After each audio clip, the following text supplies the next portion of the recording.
Hello guys, welcome back to all India travel with DY। तो आज मैं आपको जहाँ लेके आया हूँ वो सिर्फ एक बस स्टेशन नहीं है, बल्कि MP का आने वाला फ्यूचर का एक ट्रांसपोर्ट हब है। तो आइए जानते हैं इसके बारे में।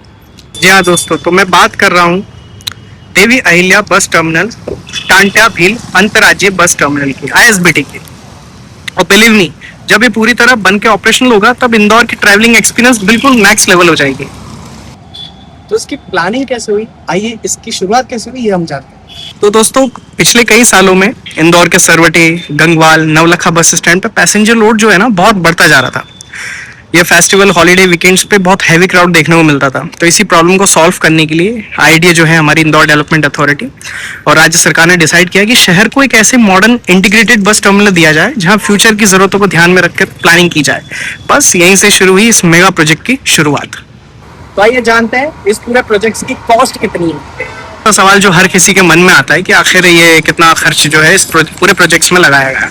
तो लगभग इस टर्मिनल को बनाने में 180 करोड़ 180 करोड़ की लागत आई है। तो ये सिर्फ बस स्टैंड नहीं है, बल्कि करोड़ों रुपए की इन्वेस्टमेंट से तैयार किया गया एक मॉडर्न इंफ्रास्ट्रक्चर प्रोजेक्ट है। तो आखिर इस स्टेशन का नाम टांट्या मामा भील ही क्यों रखा गया, तो जानते हैं आइए। एक्चुअली टांट्या भील जो है वो अंग्रेजों के खिलाफ संघर्ष करने वाले एक बहुत बड़े ट्राइबल फ्रीडम फाइटर्स के रूप में इनको गिना जाता है। तो मध्य प्रदेश में लोग आज भी MP में प्यार से इन्हें टांट्या मामा कहते हैं।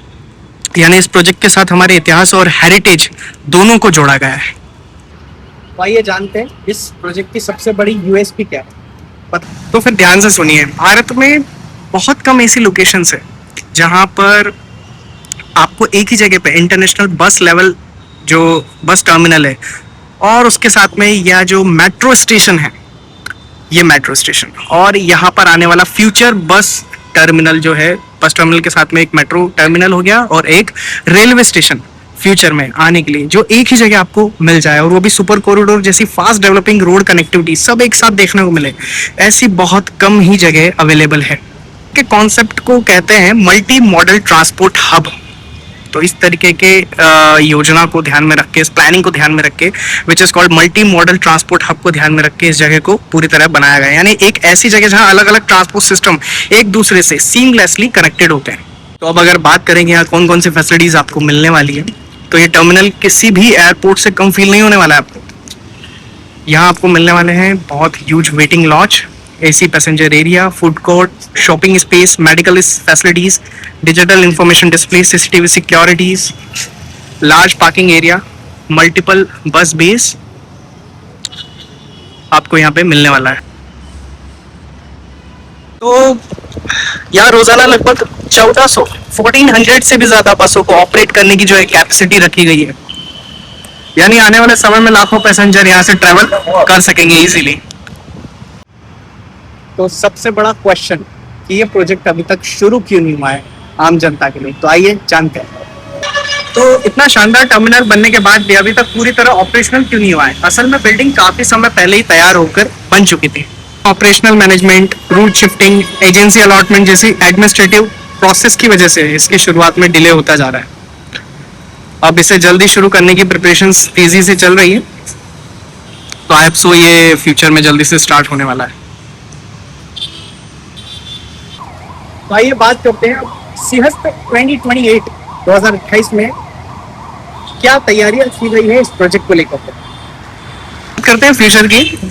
साल 2028 में उज्जैन में होने वाला सिंहस्थ महाकुंभ दुनिया के सबसे बड़े धार्मिक आयोजन में होगा। उस समय करोड़ों श्रद्धालु MP आएंगे और ऐसे में इंदौर इस पूरे रीजन का सबसे बड़ा एंट्री गेटवे होने वाला है दोस्तों। गाइस, इसी वजह से मेट्रो, बस कनेक्टिविटी और पूरे ट्रांसपोर्ट नेटवर्क को फ्यूचर डिमांड के हिसाब से डेवलप किया जा रहा है। काफी लोग ये भी कहते हैं कि आगे चलकर इंदौर और उज्जैन के बीच में मेट्रो कनेक्टिविटी भी बढ़ाई जाएगी। हालांकि अभी डायरेक्ट मेट्रो सर्विस शुरू नहीं हुई है, लेकिन फ्यूचर एक्सपेंशन को लेकर लगातार प्लानिंग और डिस्कशन चल रहा है। अगर आप ध्यान से इस पूरे एरिया को देखें तो आपको समझ में आएगा कि सिर्फ एक बस स्टैंड नहीं है, बल्कि फ्यूचर इंदौर की एक फाउंडेशन है।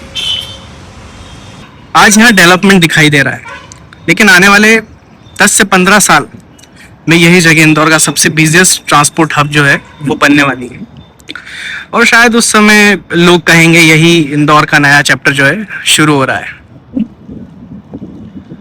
देख सकते हैं किस तरह से डेवलपमेंट जो है वो पीक पे यहाँ चल रहा है अभी। आने वाले after over a period of time लोग यही कहेंगे कि यहीं से इंदौर का जो है नया चैप्टर शुरू हुआ था। तो दोस्तों आपको क्या लगता है ये टर्मिनल देश के सबसे अच्छे ट्रांसपोर्ट हब्स में क्या अपनी जगह बना पाएगा? और क्या ये प्रोजेक्ट ट्रैवलिंग सिस्टम को पूरी तरीके से बदल पाएगा? तो अपनी ओपिनियन, अपनी राय कमेंट बॉक्स में नीचे ज़रूर बताएं। अगर आपको इस तरह की वीडियोस पसंद आती हैं तो इस तरह की इन्फॉर्मेशन के लिए वीडियो को लाइक कीजिए और हमारे social media all India travel with DY से जुड़े रहिए, सोशल मीडिया हैंडल से जुड़े रहिए। तो मिलते हैं अगली वीडियो में, तब तक के लिए जय हिंद, जय भारत।